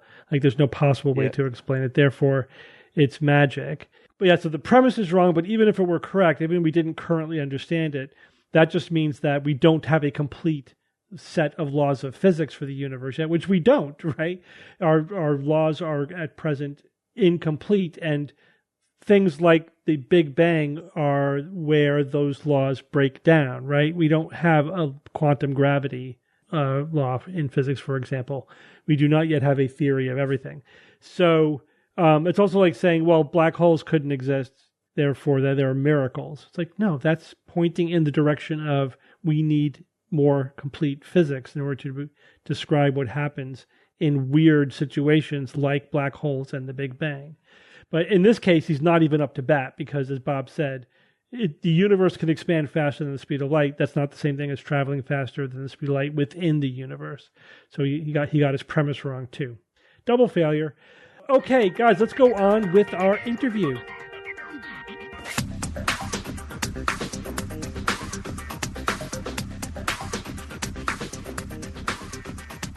Joining us now is Melanie Trecek-King. Melanie, welcome to the Skeptics Guide. Oh, thank you for having me. I'm so happy to be here. And Melanie, you're an associate professor of biology at Massasoit Community College, and you are also an activist skeptic running the multiple things. Thinking is power. I think would you say that's your main outlet? Yeah. So tell us how you got started in all this, and why did you decide to incorporate this whole skeptical thing into your academic career? My background is ecology, and I'm from the Midwest. And when my husband got a job across the country, I'm from Iowa. When we moved across the country to Massachusetts, I started teaching at a community college, and I love teaching at a community college, but I was finding myself teaching the science courses for people who don't want to be scientists when they grow up, and love those courses. But I finally realized, with as much as I love biology, that was probably not the best use of their time. And so I thought, if I had a single semester to teach the average person what they needed to know about science, what would that look like? And I'm a bit ashamed to say that I actually didn't know about the skeptic movement during that time. And so how long ago are we talking about? Oh, this was 5 years ago, maybe 6. Okay. Yeah, not very long. When I finally, when I found the skeptic movement, I found so many resources that I didn't know were there. And I was incorporating basic concepts anyway, but this gave me so much more to include in class. And so, then I started communicating that online on Thinking is Power, thinking maybe people who weren't my students would be interested. And yeah, that's where I am. Just took off from there. Do you have a specialty within the whole scientific skeptical thing that you focus on, or are you trying to really hit like any issue? Like I say, a lot of your videos range from alternative medicine to, to more biological topics, to climate change. And do you trying to cover it all, or do you have a specialty? I mean, so I think broadly speaking, my specialty would just be misinformation. Mm-hmm. But I joke that my science communication is for the normals. I mean, that's who my students are. They're just people who are mildly curious, don't have lots of time to spend looking into these things, and are open to things. And so there's a lot of them out there. And so what I try and do is just take a lot of the different concepts that other people specialize in and then distill them to where maybe somebody who doesn't have a lot of time and interest can learn something about. So starting off, say, 5-6 years ago, basically as just a scientist, a biologist, and then trying to get into the whole skeptical thing, how do you feel your science background prepared you for all of the content that is necessary to understand in order to fight misinformation and pseudoscience? Did you feel like, you basically were starting from scratch, or did you feel well prepared for that transition? That's a really good question. I feel like, so the class that I designed ended up being, it's for non-majors. Yeah. But what I realized in the process was that I didn't know a lot. Like there was a lot about pseudoscience and science denial and conspiratorial thinking that I didn't know about, and actually even basic philosophy of science. And so learning those things, I think made me a better science educator. But then I actually think that we need to do a better job. I'd be curious your thoughts on this too, but we need to teach more science majors these things. I mean, we see way too many, medical professionals and falling for example, anti-vaccine, or even thinking homeopathy works.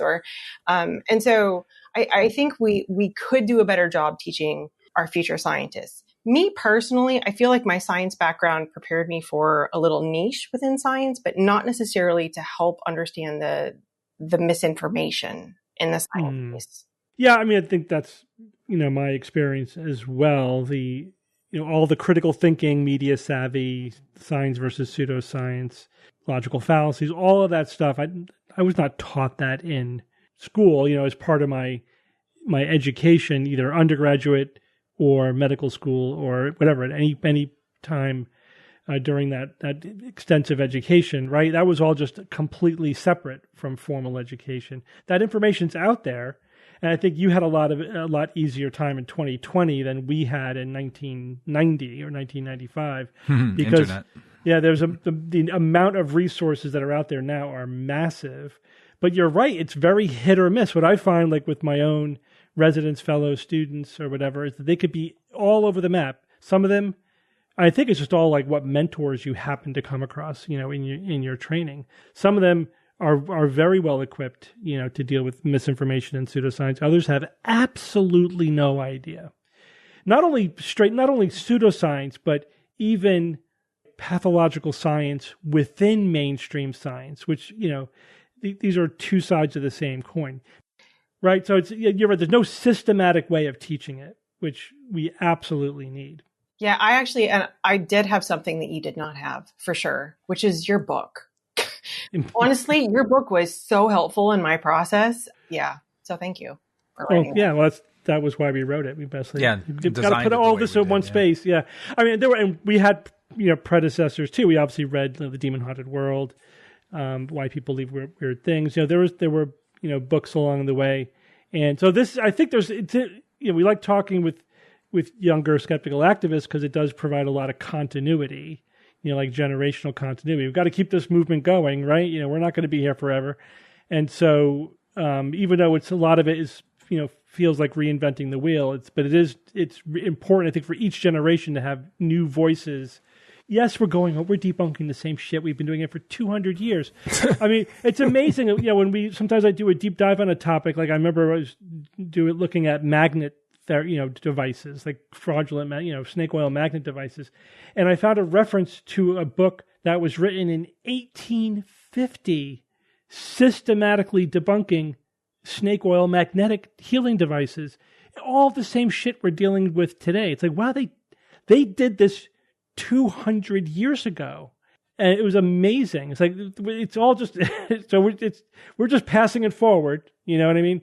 And we are building, I think, a knowledge base. I do think we are more knowledgeable how to do this than previous generations. Oh, of course. We're standing on their shoulders. I think one of the things the skeptic movement really taught me was that, so as a science educator, nearly every science course, especially for the introductory stuff, starts with chapter 1, the scientific method. And for those of you who can't see me, I'm now air quoting scientific method, right? Here are the steps that you do to do a science. And then it gets done. And then like, here's everything that we know. And it's presented like a collection of facts that are tried and true and never going to change. And this is what we know for certain. And but the skeptic movement really taught me was, why do we need the scientific method? Right? We need it because we are irrational and biased and flawed and emotional and unreliable narrators of our own experience. Like, why isn't I tried it and felt better, sufficient evidence? Or why isn't I saw it so I know it's real? And so, I designed the course, and it kind of scared me at first, because I now spend probably the first, I want to say like third of the semester, on what I call critical thinking, but it's basically epistemology, metacognition, the limits of perception and memory, cognitive biases. But all of that then gets to a place where when I introduce science, students know why we need science. And so in other classes, when I start, day one, here's a scientific method, I think I'm missing some really important stuff here, because how are students to know why this information is more reliable than anything else? And so, so that was an important lesson. And the other thing was just the basic idea of including misinformation.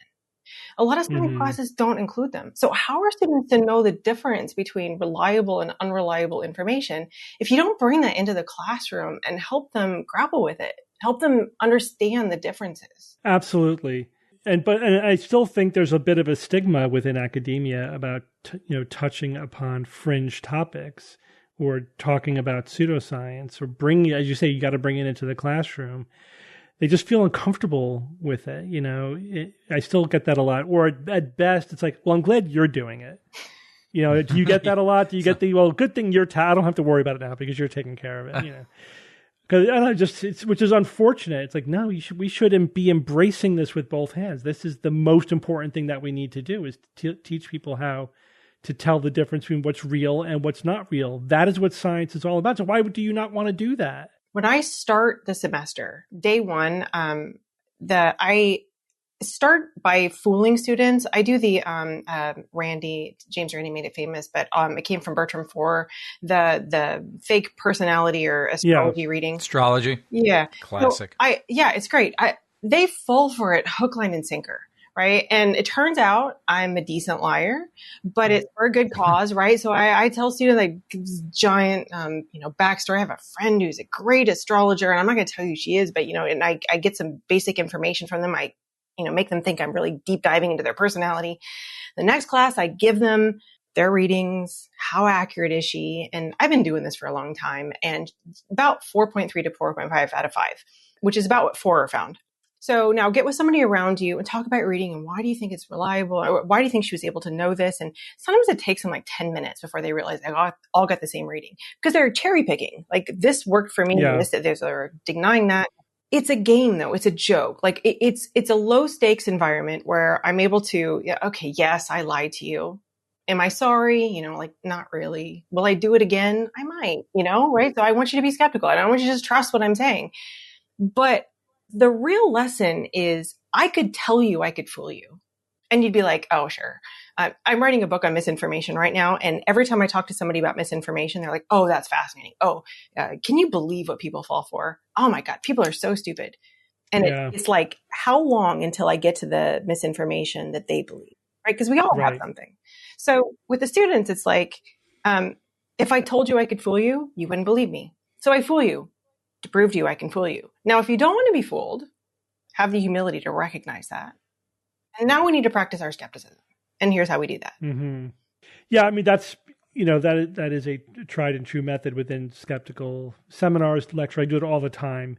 What I find a little challenging, you have to really up your game. So yeah, I love talking to naive audiences, meaning they're not steeped in skepticism, because everything works on them, because they haven't seen any of it before. But then when you're talking to like people who are in the skeptical movement, or who like you're telling them ahead of time, I'm giving you a lecture on how you could be fooled, and so then their guard is way up, or they, it becomes a lot harder to get away with that. But you still can do it. You just got to know which ones will sell, even to a prepared audience. And so if you find something that works on more skeptical audiences, you simply must share, because you're right. The ones in the skeptic movement, they know these tricks. So you have to find one. And even if you find one where they know you're fooling them, they just maybe not are able to figure out how, that even works. But yeah, like you're not going to get them on the astrology one, on the Four effect. Like, don't even bother. Or even like there's a you have to go one level deeper. So like, for example, the gorilla video, right? The invisible gorilla. Well, there's a follow up to that where it's meant for people who know the invisible gorilla video, where they throw another deception in there, another inattentional blindness, so people think they know it, but they really don't. So that's the kind of thing that you have to do. You could find that on the website. Of course, we're giving it away now to anyone listening to this episode, but spoiler alert. But that's the kind of thing you got to do. You got to figure out, all right, you got to get more obscure, or you got to do it in a way they don't realize you're doing it, or you got to divert their attention to thing they think they know while you're doing something else. It becomes, it's a little tricky. And you're not going to get them on everything either. So, you just got to accept that and just say, this is a demonstration. I know you guys are skeptical. You've heard all these before, but for what it's worth. Right. And you got to pick the ones too. The last thing I'll say is you got to pick the ones that work even when you know it's happening. For example, like anchoring is a great one. About anchoring, like you show people a picture of a house and you tell, half the people without the other half knowing, does this house cost more or less or than $1 million? You ask the other people, does this cost more or less than $200,000? And then you ask them to guess the actual price. And of course, they're going to anchor to whatever you told them. And so even if they kind of know about anchoring and they know about the demonstration, it'll still influence them. It's kind of hard for it not to. So you still get a good effect out of it. Or there's all the priming stuff. Like you can't make yourself immune to that, even when you know it's happening. It's like, if you ever seen a really good mentalist like Banachek. I was going to bring up mentalism because they're fooling you. You just don't know how. Right, exactly. If they're really good, they have to be good though. Like the bad ones, not so much, but the good ones like Banachek, doesn't matter. You could know, even have an idea of the kinds of things they could be doing. It doesn't matter. Mm-hmm. They're good enough to fool you. Mm. There's just too many ways to do it. So Melanie, you mentioned your book. So you're currently writing this book, or is it coming out soon? What's the status on that? Yeah, it's coming out next fall. So I'm in the midst of writing. And how's it going? Goodness, I have newfound respect for people who've written books. This is an emotional roller coaster. I'm having a great time doing it. On other days, I may tell you something else. But the book is a field guide to misinformation, and it's basically about understanding the different forms that misinformation takes, and not just so. There's a lot of great organizations that focus on specific kinds of misinformation, and they do great work. But I feel like a lot of what's missing there is why we fall for misinformation. And so it's also understanding ourselves and our own vulnerabilities to different kinds of misinformation. So the threading the needle of why might I be vulnerable to this, and how to understand how this particular kind of misinformation works. Out of curiosity, are you discussing politics at all? Oh, that's actually a really good question. I use what I call a training wheels approach, which is I purposefully wade people into the shallow end. I'm giving lots of metaphors here and I don't mean to.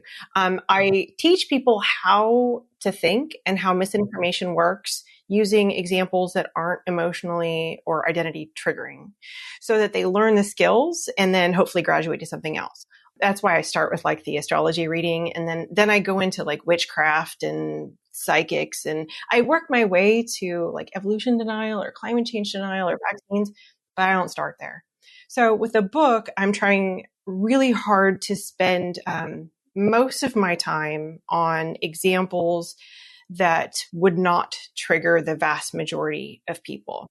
I'm also very aware that we're in a time where the concept of misinformation itself has become political and is the subject of a lot of conspiracies, skepticism, and that the people who most need to read a book like this, I don't want to turn them off right away. Yeah, I mean, you have to thread that needle. We all have to do it from time to time. I mean, it's for us, it's been very much like we don't discuss politics on the SGU. Well, to clarify, we are nonpartisan. A lot of the topics that we deal with, like we've talked about gun violence, for example, and gun safety laws, that's massively political. But we try to talk about the science and to try to stay as nonpartisan and politically neutral as possible, which is impossible, but whatever, we do the best we can.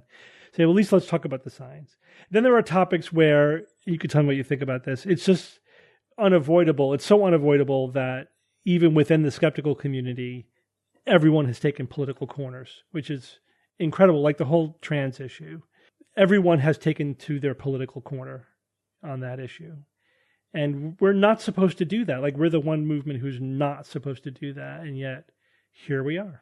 Something like climate change comes to mind too. Yeah. Climate change, like the one predictor, the single most predictive factor, whether somebody accepts or denies climate change, is political affiliation. Yep. And as soon as issues become attached to our identity, they're very hard to dislodge, and especially if they become a tribal issue. And we need to be able to address those issues.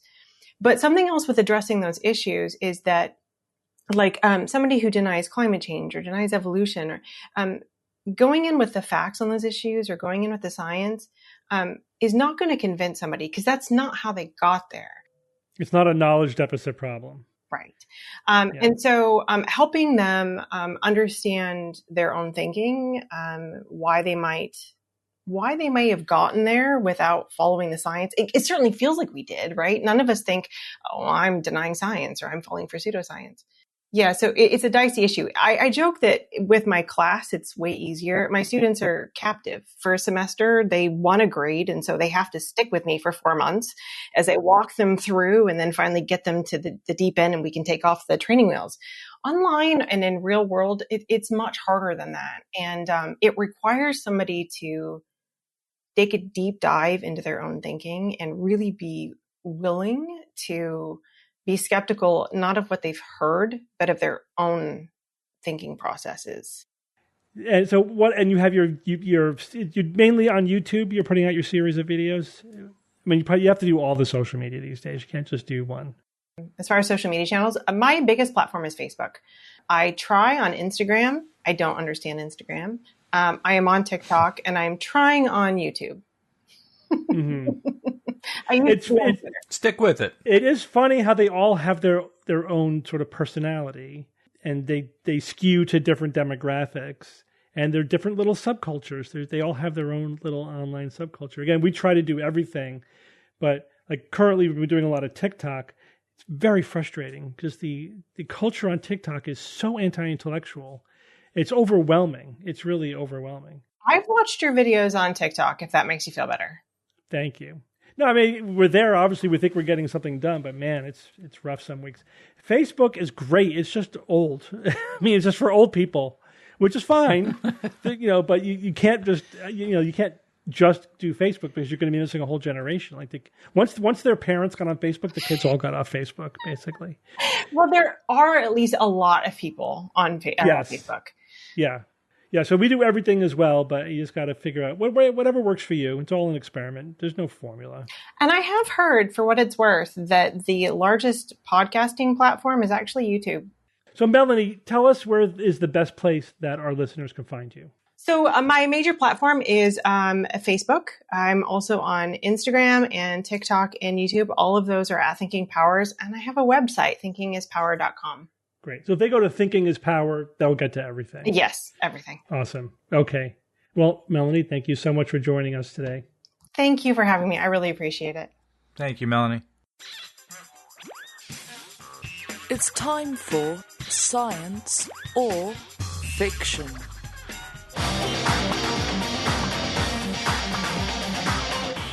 Each week, I come up with 3 science news items or facts, 2 real and 1 fake, and I challenge my panel of skeptics to tell me which one is the fake. I have 3 news items, but they all happen to be in the same theme. These all have to do with metallurgy. All right, here we go. Item number 1, researchers at the Max Planck Institute have devised a single-step method for extracting nickel from ore that reduces the total carbon footprint by 84% and energy usage by 18%. Item number 2, scientists at the University of Texas have developed an industrial process for separating rare earth metals from common metal ions using nanopore membranes that is 3 times faster than existing methods while requiring half as much energy. And item number 3, researchers at Penn State have patented a new technique for extracting lithium that requires minutes rather than hours, does not use toxic chemicals, and requires much less energy than existing methods. Kara, go first. So at Max Planck, they devised a single-step method for extracting, you said that was nickel? Can you hear me? Nickel. Yes. Oh, okay, cool. Yep. For extracting nickel from ore, it reduces the total carbon footprint by 84%, energy usage by 18%. The total carbon footprint of the extraction process, I'm assuming, is what you mean. Okay. UT scientists developed industrial process for separating rare earth metals from common metal. Oh my God, I don't know. Nanopore membranes. So that would be like trace amounts of rare earth metals. 3 times faster than existing methods, half the energy. Okay, so we've got 84% carbon reduction, 18% energy reduction. Then we've got 3 times faster, half the energy. And then at Penn State, we've got lithium extraction, minutes rather than hours, no toxic chemicals, much less energy. So that one's vaguer. That one doesn't have any specific numbers. I don't know. Which of these things is harder to do? To extract nickel from ore, to separate rare earth metals, or to extract lithium? And which one do we need the most? I mean, we need the rare earth metals, so I think people are probably working on that faster. I'm going to say that one is the science. It might be the fiction, because who freaking knows? But I'm going to say that one's the science, because that's probably what there's more effort in right now and more money being put towards, is the rare earth metals. So then that leaves nickel and lithium. I think we need lithium even more. I don't know if we need as much nickel. We probably do. But I'll call the nickel one the fiction. I don't know. It's a total shot in the dark. Okay. Evan? It would be easier if I knew what the multi-step method for extracting nickel was, so I could make some kind of good comparison here to these 84, to the carbon footprint, 84% reduction, and the energy usage of 18% savings. The second one, the industrial process for separating rare earth metals from common metal ions. Nanopore membranes. I don't know that. 3 times faster than existing methods. Half as much energy. Okay. Yeah. Metallurgy, really, Steve. Mm-hmm. Can we have a different topic? They just happen they're all news items, from this week. This all happened to be around. Oh, yeah, that's right. These were all over TikTok. Yeah. Metallurgy and also involving things that we really need. And the last one here about the new technique for extracting lithium. All right.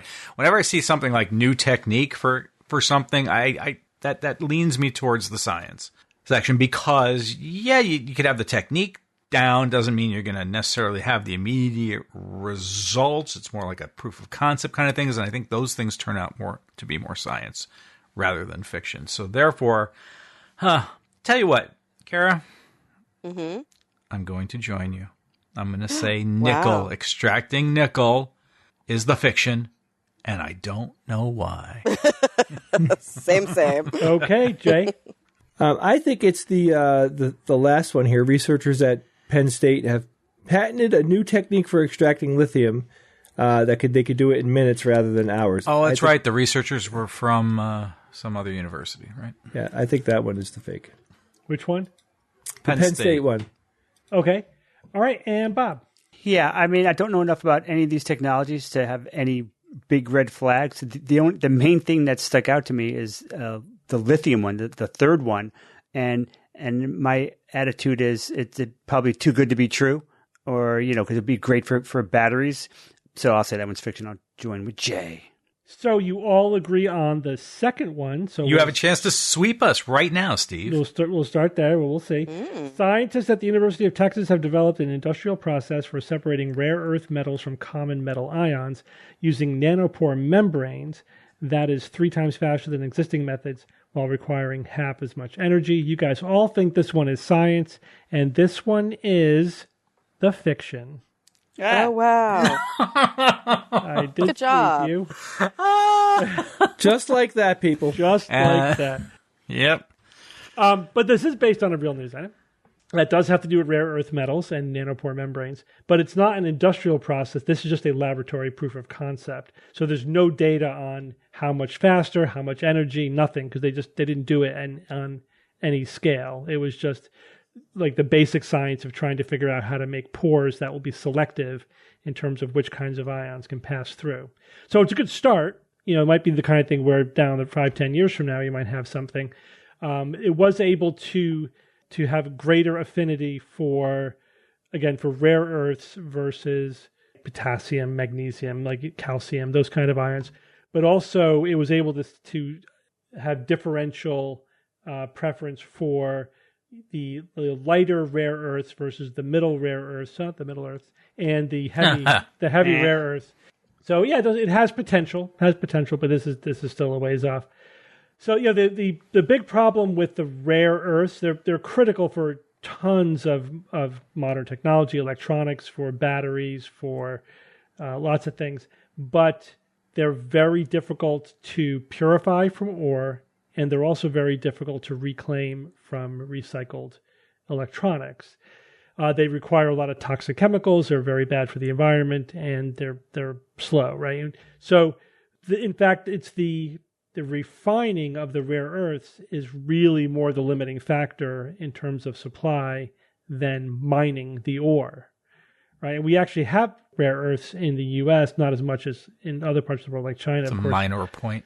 Yeah, but we just have no capacity to refine it.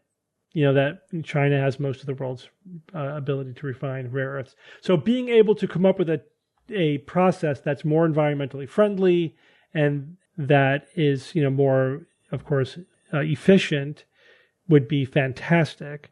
But there's a lot of work to do before we get there. All right, let's go back to number one. Researchers at the Max. That's all right. China will steal it and then make it work. Yeah, they'll make it work. Researchers at the Max Planck Institute have devised a single-step method for extracting nickel from ore that reduces the total carbon footprint by 84% and energy usage by 18%. Is science. This is a pretty significant advance, and this is well on its way to application. So this process has a number of advantages. For one thing, it can use lower quality ores. Like right now, we have to use sort of the high quality nickel ores because the lower quality ones are way more complicated to extract the nickel. There's more complex chemical compounds, with nickel in them. And so it takes multiple steps using a lot of carbon and a lot of energy.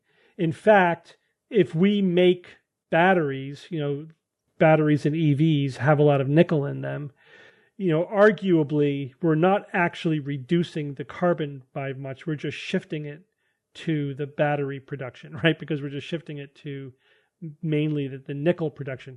It's still a net advantage, right? There's still a net gain, but a huge part of the carbon footprint of EVs is processing the nickel that's going in the batteries, So they came up with a process that if you use green hydrogen, that's a huge if, right? If you use green hydrogen, use hydrogen plasma instead of carbon. So it uses zero carbon. So the only carbon release would be in the production of the hydrogen itself. But if you use green hydrogen, then the process itself, this one-step process, which uses a lot less energy and is a lot faster, which is also very important, releases no carbon. But if they include the mining and the shipping and all the other stuff and all that, there's still a carbon footprint. But all the carbon from the actual processing of the nickel itself and extracting it from the ore would be gone. Of course, if we're using gray hydrogen, it's not as much of an advantage. Still an advantage, still better, but just not as much.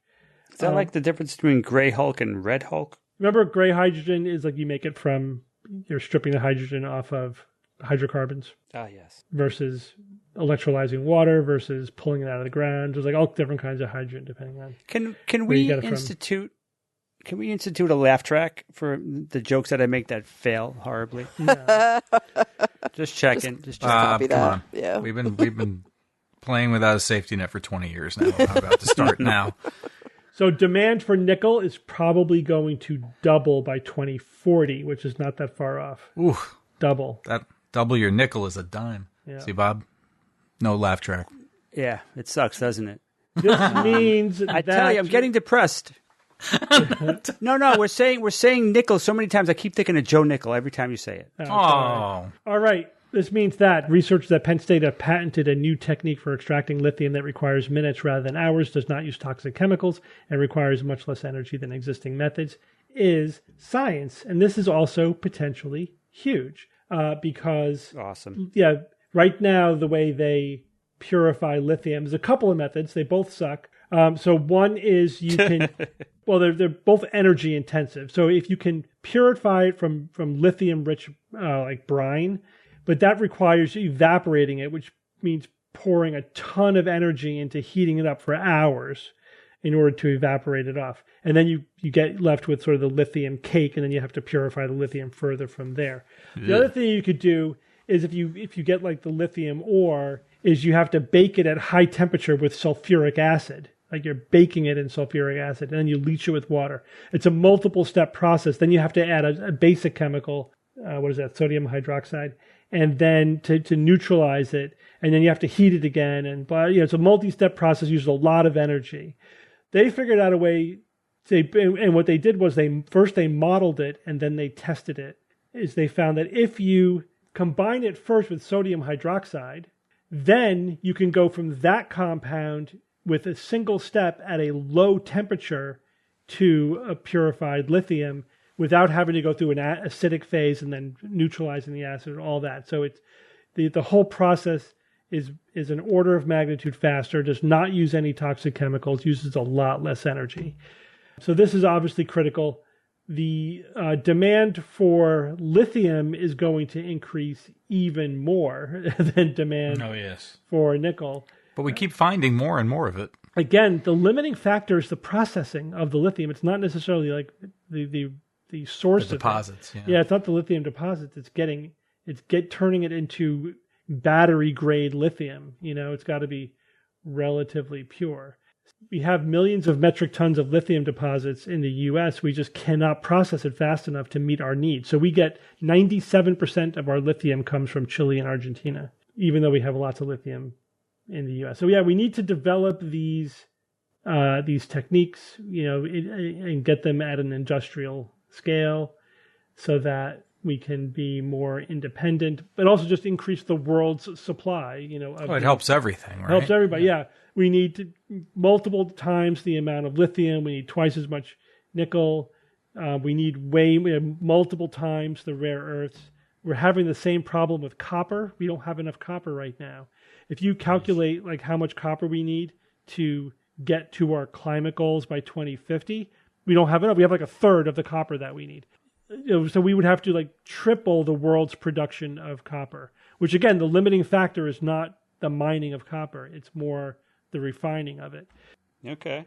Yeah. And so we need to do it faster, and it needs to be energy and carbon efficient, right? If we spend a lot of our carbon budget making this transition, we could actually make things worse in the short term, It still might be worth it in the long term, for electrifying these various industries, these various sectors. But if we could dramatically reduce the carbon footprint of the transition itself, that would be a huge help. So all these news items are good news. They're all moving in the right direction, and hopefully they will pan out, really well.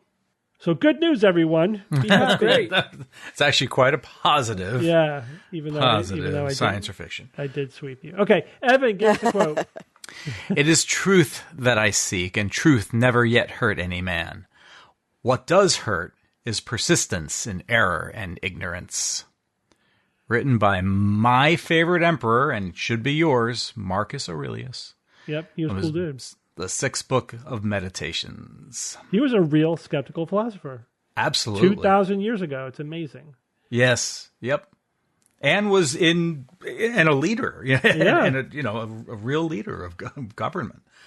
So I think he's from the future. Is that right? Because we have a chance then. Let's hope the future comes quickly. Not to diminish the intellect of the ancients. He was just a very, very, he was a philosopher and, as you say, and a leader, and very accomplished. Very. All right. Well, thank you all for joining me this week. Thank you, Steve. Finally. Thanks, Steve. And until next week, this is your Skeptic's Guide to the Universe. Skeptic's Guide to the Universe is produced by SGU Productions, dedicated to promoting science and critical thinking. For more information, visit us at theskepticsguide.org. Send your questions to info@theskepticsguide.org. And if you would like to support the show and all the work that we do, go to patreon.com/skepticsguide and consider becoming a patron and becoming part of the SGU community. Our listeners and supporters are what make SGU possible.